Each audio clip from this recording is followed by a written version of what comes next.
وهي الجبنة عندي هيك الأطرميس شوفوا مليتها ما شاء الله وصاروا خالصين وجاهزين. وكمية الحليب شوفوا شو طالع منها، ساويت منها طلعت تقريبا شي 5 كيلو جبنة. ساويت منها قريشة بدي صار فيها أكلة حلو وجبنة ناعمة. و... والمرة الماضية أنا عملت منها ألبان يعني عادي ومصفى. بالمنخلة بتاخدوا من المي اللي غليتوا فيها وبتملوها تمام، بس انا هلا لسه ما مليتها. بس بعد ما سويت بدي اعبي القطرميز واحطها بالبراد. ومثل ما قلت ضروري تكون ملوحته ظاهرة مشان ما تنتزع يعني الجبنة. وهي للفريزر يعني لازم تسحبوا الهواء من الاكياس وبتفرزوها بالطريقة اللي يعني بتعجبكم.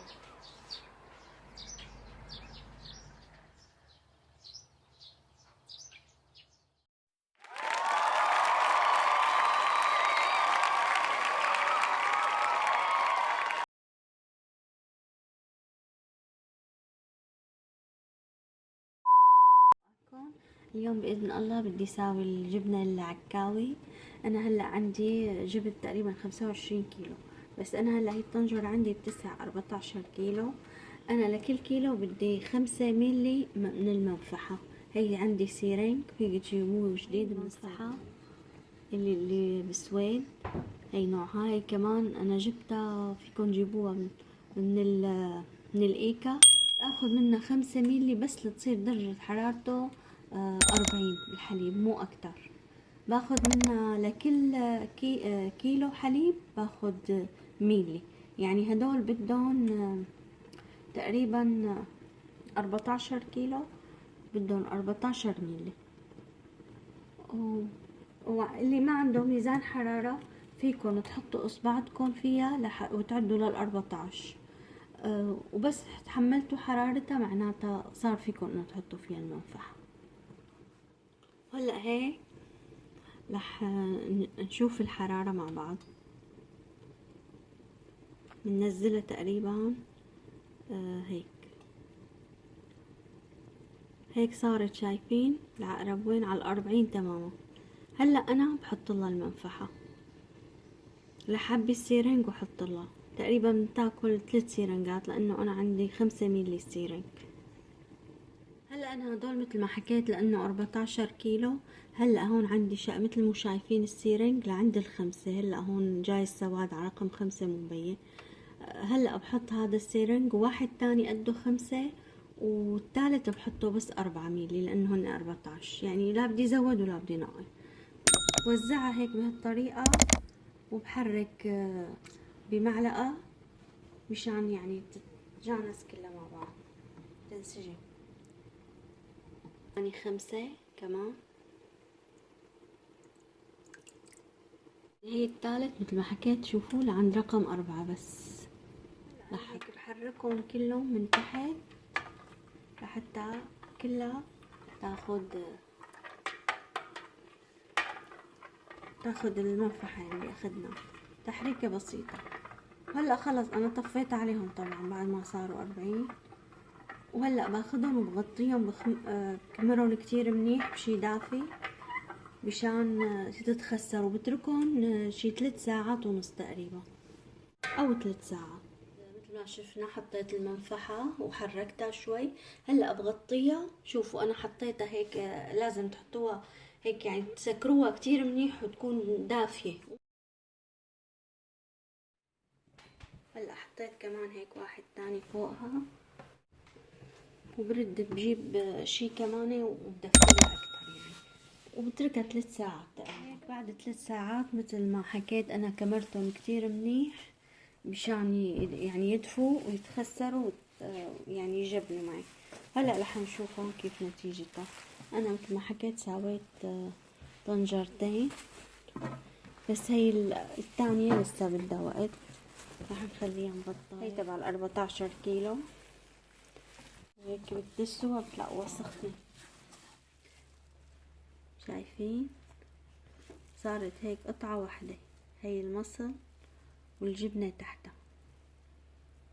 شايفينها هي الجبنة. هي بعد 3 ساعات. هلا انا عندي هي المصفاية هون. هي بصفي فيها للبن للجبنة، هيك إلها قاعدة وهي، بس الكيس تبعها صغير شوي، يعني خرج اللبن مصفى أكتر، فأنا رح بدل هذا الكيس. هلا تقريبا بقسمها، بحاول بالكفكير هيك لتحت. وهي الكمية الثانية. شوفوا هيك كمان ما شاء الله، شايفين كيف صارت جبنت، صارت قطعة واحدة. هذا المصل اللي على الوش. واذا بدكم لتكون اهون عليكم انا انه الكمية كبيرة، وانا يعني نسيت اذكر يمكن بداية الفيديو. شايفين شكلها هيك.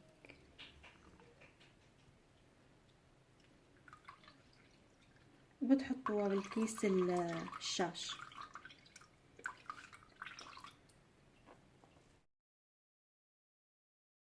لسه يا دوب حطيت ربع الكمية، ولسه شوفوا الطنجرة ما شاء الله تقريبا لسه مليانة، والهون تعبت الطاجونة من المرقة يعني. هلا انا رح ارفعهم، رح احط رد وعاء تاني يعني صفي عليه كان يصفوا منيح كتير. هلا هيك رح نربط الكيس الشاش ونعصره منيح. شايفين كيف بيطلع منه مي. هي انا قلبت الطاجونة انه هي وحدة فاضية، وبخليها هيك تقريبا تصفي شوي ميتها، يعني شي نص ساعة ساعة، وبعدين بنكبسها.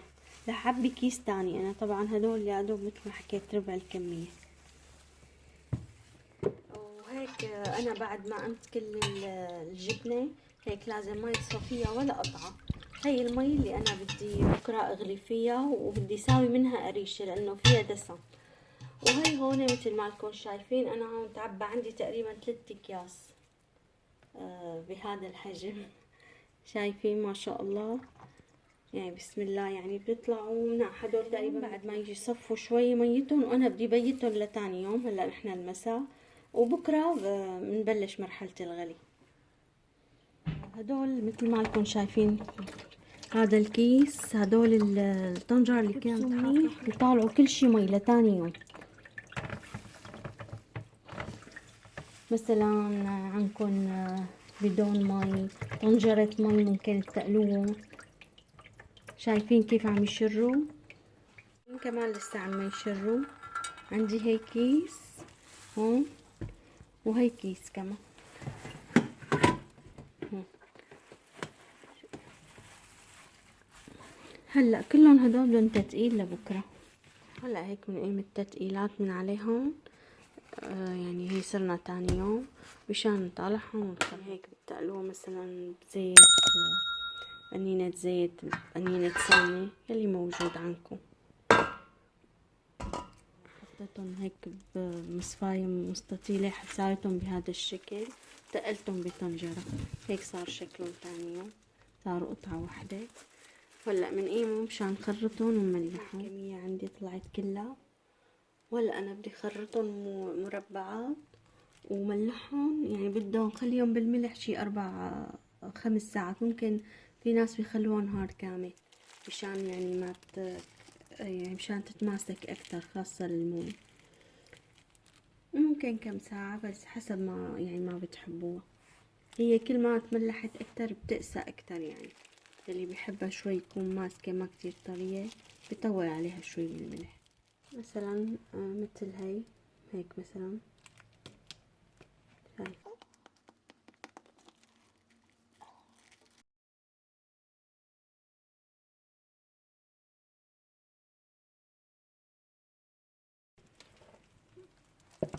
نملحهم بملح صخري،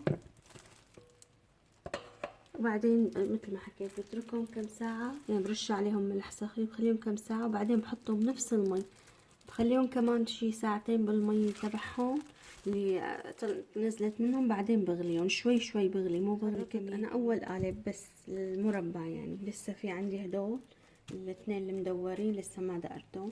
هدول رح ملحهم شوي بس ملح، واللي يفضل ملح صخري مشان يحفظهم اكتر. هلا عم رش لهم ملح، وما رح كتر انا هدول عليهم ملح، لانه هدول على الاكثر يعني انه استخدم منهم للحلويات. هلا الثانيات بدي انقعهم بالطنجرة اللي طلع منها هي المي، هيك نفضهم تنفيذ بهالشكل. تقريبا قدر فنجان ملح صخري، بس بيجي خشن. انا هون طحنته بالمي اللي نزلت منه، طبعا هي قسم من المي مو كلها. بنحركهم وبننزل فيهم بقية الجبنة اللي خرطتها، ننقعهم فيهم شي 3-4 ساعات، بعدين بقيمه وبلش بغلي المي وببلش ننزل شوي شوي. والله رشة فانيليا كتير صغيرة بتعطينا كتير طيبة مميزة. وهلا هيك بنبلش نزت فيها الجبنة. أنا هيك طحنت عندي ظرف مسكة، رح احطه هلا وبرد بحط بمرحلة الغلي او برش عليهم. هلا رح انقعهم، رح احط لهم ظرف مسكة ينتعقوا فيه مشان يعني تاخد هيك طعمة مسكة راس، تعطيه طعم كتير طيب المسكة للجبنة. هلا بعد ما غلت المي اللي فيها الملح وهدول اللي نحن مقطعينهم فيهم ملح، هلا بنحط شي 10 قطع مو اكتر، يغلوا غلوة ومنقيمه. وهي قوام قطعة يعني، انا شايفين قوامها كيف. بنحطها بمصفاية ستيل لانها بتكون سخنة. شوفي هيك لانه وقت تكون هيك ظريفة والى مطة، شوفوا كيف وقت بدي اقلبها شلون بتعلق بالكفكير، مو دغري بتنزل. هي دليل انه مطتها كتير حلوة. الجبنة اللي غليتها هي الثانية، القسم الثاني، شايفين ما احلاها طراوتها. هلا انا اللي بدي احطها بالقطرميز مو مثل اللي بدي احطها بالفريزر. اللي بالقطرميز انا بحب احطها دافية هيك وبكبسها شوي، شايفين هيك نضغط عليها. وبهي المرحلة انا اذا بدي رشلها مسكة برشلها، بتطلع طعمتها كتير طيبة. بهي المرحلة وهي هيك دافية برش عليها رش. هي المسكة مطحونة، انا طاحنتها هون وحاطة هون، وهيك برش عليها بقلب القطرميز وهي دافية، بتعلق فيها الطعمة وبتطلع كتير طعمتها طيبة. وهيك بصفها كلها وبتركها لتبرد تمام من المي، لحتى كمان المي اللي عم اغلي فيها تبرد. بقوم بسكب فوق المي وبسكرها لتكون يعني متأكدة انه باردة تماما، وبنحطها بالبراد يعني تكون هي بردت والمي بردت. اذا حابين تحطوا سمسم او حبة البركة بتحطوا لها وهيك وهي سخنة بتعلق هيك فيها.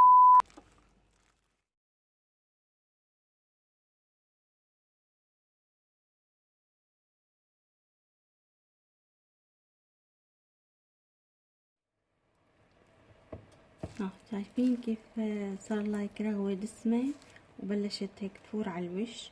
هلا بهالمرحلة انا رح احط الخل وحركهم لحتى يفرطوا. هني رح انقلهم على منخلة وليصفوا بساويهم مثل ما بدي، يعني ممكن جبنة ناعمة مثل قريشة. وهدول طبعا هدول اللي ما فيهم ملح، اللي فيهم ملح لسه انا ما دقرتهم، بدي اغلي فيهم الجبنة. هدول القسم الثاني، شايفين ما شاء الله هيك قرشت. هلا انا ببلش بسحبها، لما صارت هيك بلش بسحبها وبحطها بالمصفاية. ما شكون شايفين بعد ما قشينا الدسم يعني القريشة كلها بيصفى هيك المية الصفرة. هي هيك نحن خلص نقش دسمها وما صفي منها شي.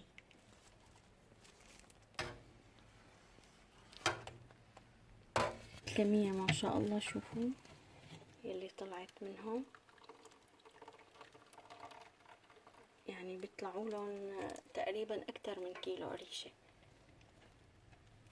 القسم الثاني اللي انا غليت فيه الجبنة المملح، انا فرطته بنفس الطريقة اللي فرطت فيها الاولانيات وسويت القريشة الحلوة اللي بتساوي فيها حلو.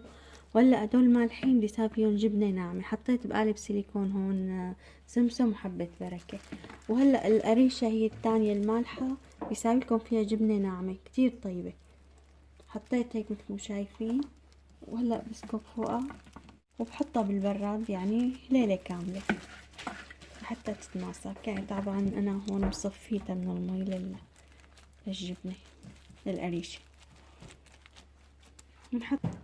بنحطها بكيس نايلون ونحطها بالبراد وبرصها كتير منيح عشان تعطيني هيك شكل قالب كتير حلو. جاهز عندي قطرميز الجبنة، انا هلا بغلقه بحطه بالبراد. نزلت عليه مية الجبنة اللي غليت فيها بالمنخلة مشان ما ينزل اي شوائب معها، وتكون هيك صافية، ولازم يكون مغمور تماما لانه هي فيها مي وملح مشان ما يخرب. هلا بنحطه بالبراد.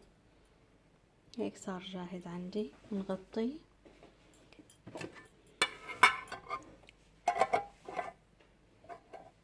وفيكن تقدموا معها مربى المشمش كتير طيب للجبنة البيضاء.